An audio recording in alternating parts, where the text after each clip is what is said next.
تبارك الذي بيده الملك وهو على كل شيء قدير الذي خلق الموت والحياة ليبلوكم أيكم أحسن عملا وهو العزيز الغفور.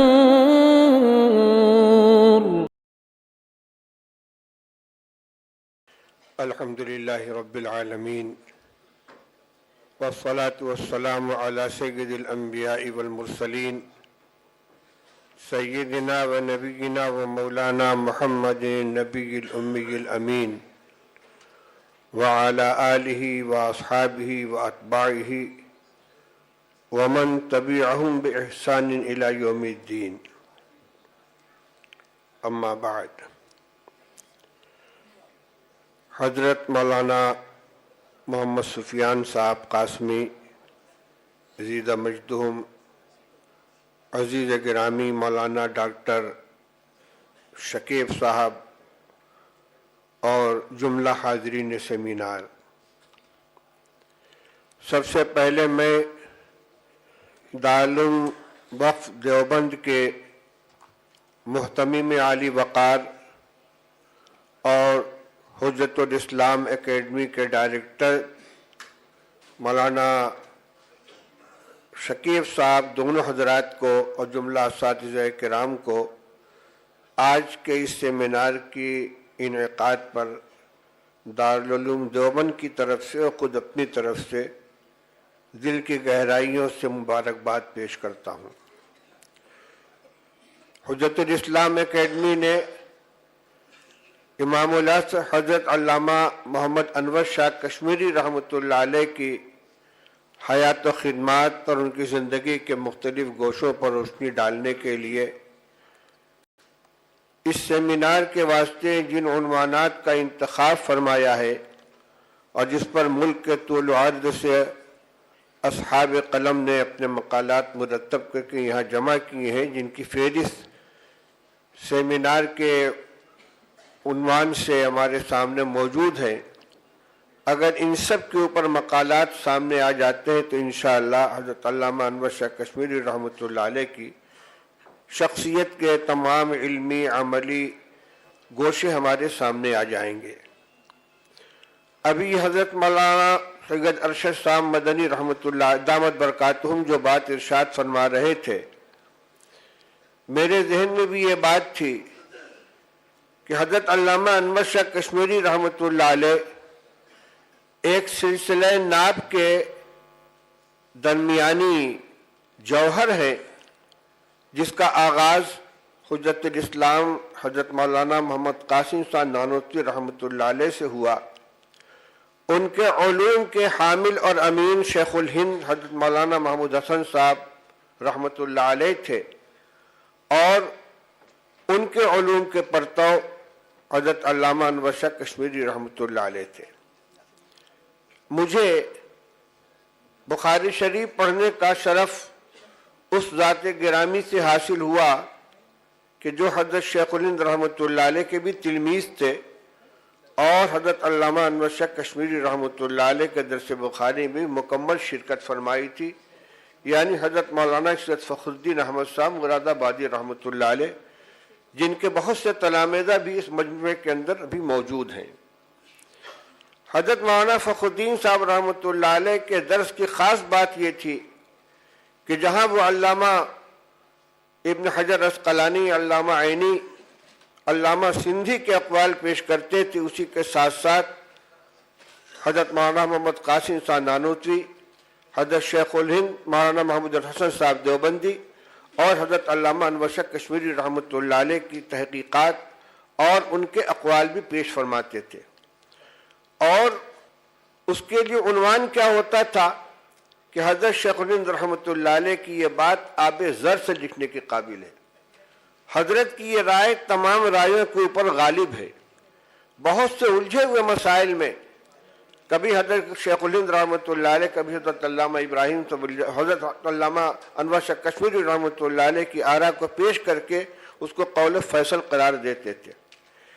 ایک بات اور جو آپ کے سامنے عرض کرنا چاہتا ہوں، شیخ الہند مولانا محمود حسن صاحب رحمۃ اللہ علیہ کا جو بیان ہوتا تھا اس میں حوالے نہیں ہوتے تھے. اللہ تعالیٰ نے ان کو جو علوم کی جامعیت عطا فرمائی تھی وہ اپنے استاد حضرت علامہ مولانا محمد قاسم صاحب نانوتوی رحمۃ اللہ علیہ کے جانشین تھے، اور آپ حضرت مولانا محمد قاسم صاحب نانوتوی رحمۃ اللہ علیہ کے تصانیف کا جائزہ لیں. ان میں حضرت کی آراء ملیں گے، اقوال ملیں گے، لیکن کہیں حوالے کے طور پر کسی کتاب کا ذکر نہیں ملے گا. پوری کتاب پڑھ جائیے، کہیں کسی کتاب کا حوالہ نہیں ہے. لیکن ایسا نہیں کہ وہ باتیں ہوائی ہیں، سب کے سب حوالے کے ساتھ ہیں. یہی انداز حضرت شیخ الہند رحمۃ اللہ علیہ کا تھا.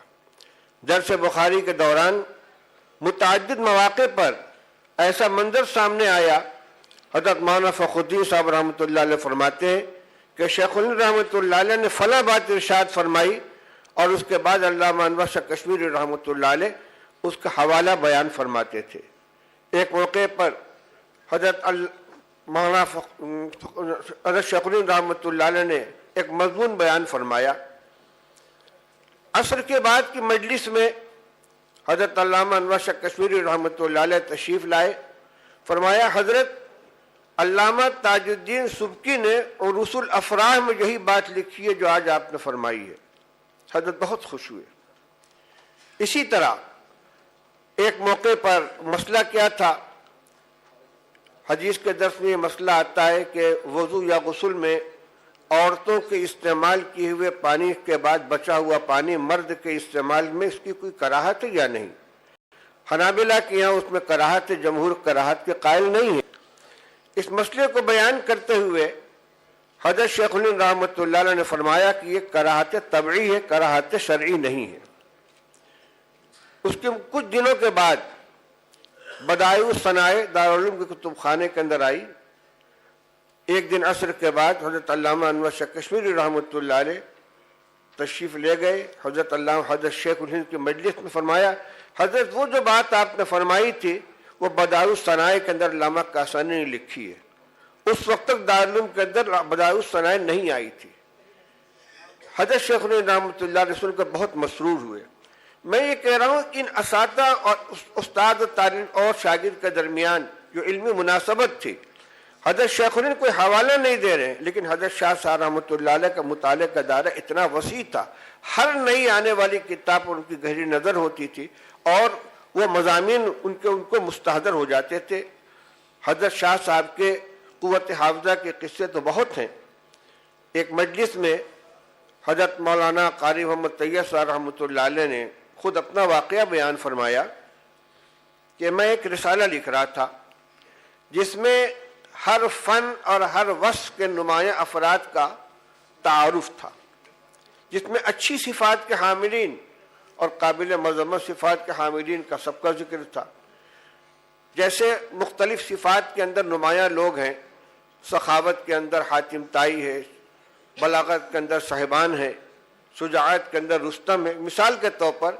اسی طرح دروغ گوئی میں ابو الحسن کذاب ایک ضرب المثل شخصیت گزرا ہے. فرماتے ہیں کہ ابو الحسن کذاب کے حالات کہیں نہیں مل رہے تھے. حضرت شاہ صاحب ڈابھیل سے بیمار ہو کر دیوبند تشریف لائے تھے اور اپنے مکان پر چارپائی پر لیٹے ہوئے تھے. عصر کے بعد میں حاضر ہوا، مونڈا کھینچ کے بیٹھ گیا، سلام کیا. میں نے اپنی آمد کا مقصد عرض کیا کہ حضرت میں اس نوع کا ایک رسالہ مرتب کر رہا ہوں، ابو الحسن کذاب کے بارے میں کہیں کچھ حالات نہیں مل رہے ہیں. فرمایا قلم کاغذ لائے ہیں کہ جی کہ لکھیے. اب حضرت نے بولنا شروع کیا، نام، ولدیت، جائے پیدائش، سن پیدائش، خاندان اور اس کے حالات. کچھ دیر کے بعد حضرت حکیم الاسلام رحمۃ اللہ علیہ فرماتے ہیں میں نے کہا حضرت کی طبیعت میں نقاہت ہے، لگتا ہے حال ہی میں حضرت نے کہیں مطالعہ فرمایا، نشاندہی فرما دیں تو میں خود اس کو مراجعات فرما لوں. فرمایا جی نہیں، 40 سال پہلے خدیوں کے کتب خانے میں ٹہل رہا تھا، وہاں ایک رسالہ نظر آیا تو کھڑے کھڑے اس کا مطالعہ کر لیا تھا. یہ 40 سال اور کوئی اتنی اہم شخصیت نہیں کہ جس کو بہت غور سے پڑھا جائے. ابو الحسن کذاب، یہ یادداشت تھی حضرت شاہ صاحب کی. لیکن صرف یادداشتی شاہ صاحب کا کمال نہیں ہے، یہ تو ضرب المثل ہے. ابھی تذکرہ آیا تھا کہ ایسے بھی افراد اللہ تعالیٰ نے پیدا فرمائے جو 70 علوم کے حامل اور ماہر ہیں، اور حضرت شاہ صاحب رحمۃ اللہ علیہ خود اس کے مصداق تھے۔ علوم شرعیہ، علوم دینیہ کے علاوہ بعض وہ علوم کے جن کو دین سے بظاہر کوئی تعلق نہیں ہے، اس کے بھی وہ عالم تھے۔ موسیقی کو بھی جانتے تھے۔ کون سا سمجھ سکتا ہے کہ کوئی عالم دین، کوئی محدث، کوئی فقیہ عصر وہ موسیقی کے رموز اور اس کے قواعد سے واقف ہوگا؟ بہرحال میں سمجھتا ہوں کہ آج کے اس سیمینار میں جن عنوانات کا انتخاب کیا گیا ہے اس سے شاہ صاحب کے علوم و معارف کے بہت سے گوشے ہمارے سامنے آئیں گے، ان کے تصنیفات بھی سامنے آئیں گے، اور ہمارے علم میں اس سے بہت اضافہ ہوگا۔ میں دوبارہ سیمینار منعقد کرنے کے سلسلے میں حضرت مولانا محمد سفیان صاحب، ان کے صاحبزادے اور حجت الاسلام اکیڈمی کے تمام ذمہ داروں کا شکریہ ادا کرتا ہوں، ان کو مبارکباد دیتا ہوں۔ اللہ تعالیٰ اس اجتماع کو بہت کامیاب فرمائے اور اس کے ذریعے اس امانت کو اگلی نسلوں تک پہنچنے کا ذریعہ بنائے۔ وآخر دعوانا الحمدللہ رب العالمین۔